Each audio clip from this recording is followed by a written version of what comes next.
So, turning our attention north of the border now, as under new SNP plans, Scottish parents who refuse to allow their children to change their gender could face up to 7 years in jail. Proposed legislation published today stated that any actions designed to change or suppress an individual's gender identity which causes them physical or psychological harm would become illegal. The proposed legislation gives an example of actions which could become illegal for parents that included things like dressing in a way that reflects their sexual orientation or gender identity. So, stopping your son from wearing a tutu to school could result in serving time under the latest SNP plans. This serves as a warning to all parents.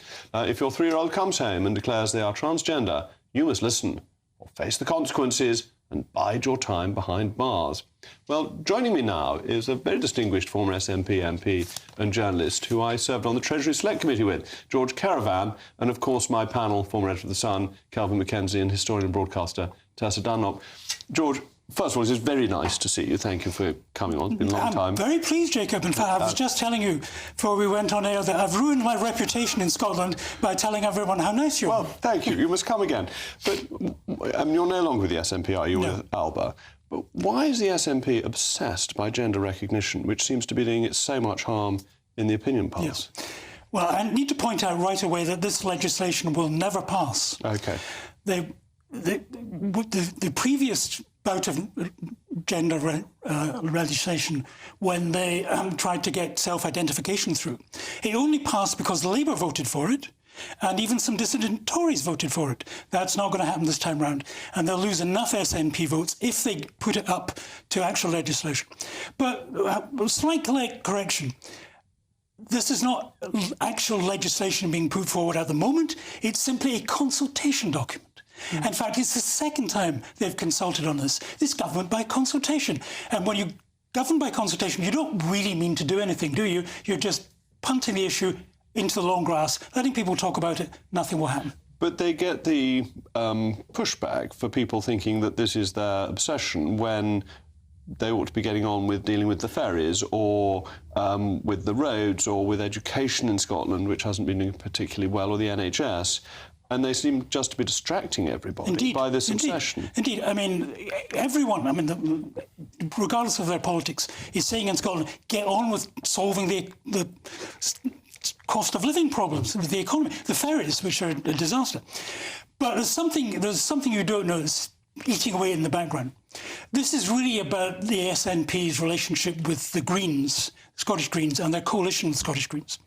SNP is under a lot of pressure legally because they're broke and they may have, done things with the money. We won't go into that, but they're under investigation. So because they're broke, however they got that way, they've tried to find money, and they've got Brian Souter is a very eminent Scottish businessman, but a social conservative. They've got him to go to other businessmen to see if they can raise cash. This has upset the Scottish Greens. So I think what's really going on here is an attempt to mollify the Scottish Greens by having a consultation about something that the Scottish Greens forced onto the political agenda, not the SNP. And I think that Hansa Youssef and the leading members of the SNP just hope the thing will quietly go into the long grass. So is that for their current coalition, or is that for a future coalition that they need to keep the Greens on side and that the Greens become the sort of mini-me of the SNP? If I was betting, I don't think the coalition will be renewed after the next Scottish election, but that's a few years away. But they've got a budget debate coming up. They need the Green votes to get the budget through. So it's tit for tat. But it's a danger. I agree with you. This is a dangerous manoeuvre because it reopens the whole issue. The SNP government is more concerned with broad liberal issues rather than bread and butter. Sorting the economy. And so from Alba's point of view, you're quite pleased this is happening because it's a wedge issue that you can promote your own view of Scottish independence. I'm not that narrow-minded. I mean, what your viewers probably don't realise is that support for Scottish independence, if I'm allowed to talk about this, has not gone down. It's rock solid at around about 50%. Not a massive majority, but around about 50%. It's the vote for the SNP in the polls that has gone down. And what the SNP has done is blown its own chances.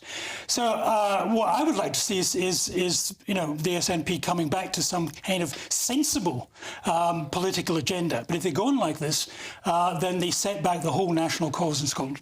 So, Tessa, are you going to defend sending parents to prison for 7 years for stopping their son from wearing a tutu? Gosh, did you rip that headline from the Daily Mail? I do declare you did. It's quite an extraordinary case of pot calling kettle. There you sat asking George, you know, isn't it weird that they go to this bill? It's not going to pass, says George. It's a distraction from real government. And I thought, yes, it is a bit the equivalent to Rwanda and the Conservatives in England. I'm sorry, the bill that will never pass, that actually lots of people think, pass, they just dump it. That's the problem with it. It's the same in Scotland. It'll pass, Tessa, I'm afraid, and this won't. And the good news about this is there are two things I don't really care about in life. One is the transgender issue. I don't spend any time thinking about. How do you identify the other one, these days, well, I'm old. Right, old. And two is Scotland and their politicians generally, which seem to be a lacklustre mob who spend most of their time trying to work out how they can increase taxes and claim that the poor are getting better, and actually they're getting sicker and poorer. Well, income taxes are lower in Scotland for most people than in England. From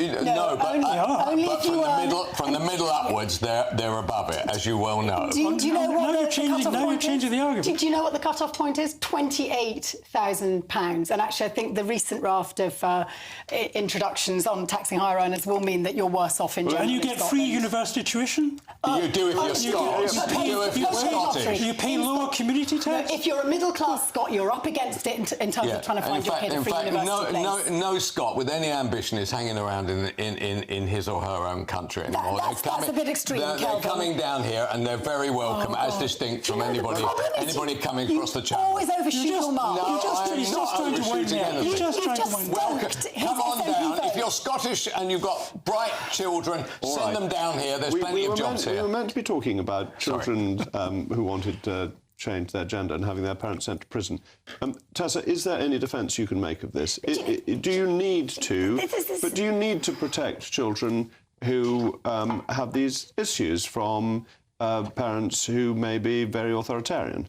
Or is this just something that should be left to families? Can we just separate this debate, which Humza Yousaf's reintroduced, conversion, etc., from the idea that a parent is going to be sent to prison if it doesn't let his or her child wear a tutu to school? Because that is... I had to read that article about 4 times to make sense of where the jail sentence came in. What's interesting is I don't know why you're asking me this question, because your own government for 5 years promised that they would introduce a ban on conversion therapies, etc., and reneged on their promise, and it wasn't in the King's Speech, which is, I think, one of the reasons why Humza Yousaf feels it's stealing a march on Westminster. And one of the reasons for that is it's so difficult to draft in a way that doesn't have these sorts of unintended consequences. Absolutely. This bill would be a nightmare if it went to legislation, with all the definitions. I mean, I read the consultation document. You need a PhD to understand it. It's chaos. Right. That's what she's here. I think there's a more serious point here, that the jailing of parents is just a headline. The real danger within the prospective legislation, if it comes to it, is that the police and social services will be able to issue orders to make parents desist in interfering with what might be countenanced as their child's gender decision. I think people won't go to jail, but if they pass it, the danger is that these orders come into force, and so you get more bureaucratic intervention in the family setting. And I think that's why I don't think the bill will pass if it goes to legislation, because people will reject that. It'll cause havoc in some of the more extreme religious communities in Scotland, your wee frees, etc., who just aren't going to want to be told what to do within their own sort of theological bubbles. You're a good Catholic. I'm sure that you were absolutely adamant that you didn't want this conversion ban to become law when the Conservatives were thinking about tabling it, Jacob. I think the conversion ban has all sorts of problems within it in terms of freedoms of speech and so on, and the issues for concerned parents with children who may be uncertain and may need to have discussions with their parents. But where I do think it's unhelpful is the triggering way we talk about these things, because while it may not end up baked into Scottish law, I don't think it does any harm to discuss these issues, to actually have free and fair debate that places the child at the centre. Because so often, look at us all hairy old adults talking on behalf of the children, and actually there's a chance that people a quarter of Kelvin's age might get a voice in this North Well, I was going to say Kelvin isn't that hairy, but that's unfair. I'm being attacked on all sides here.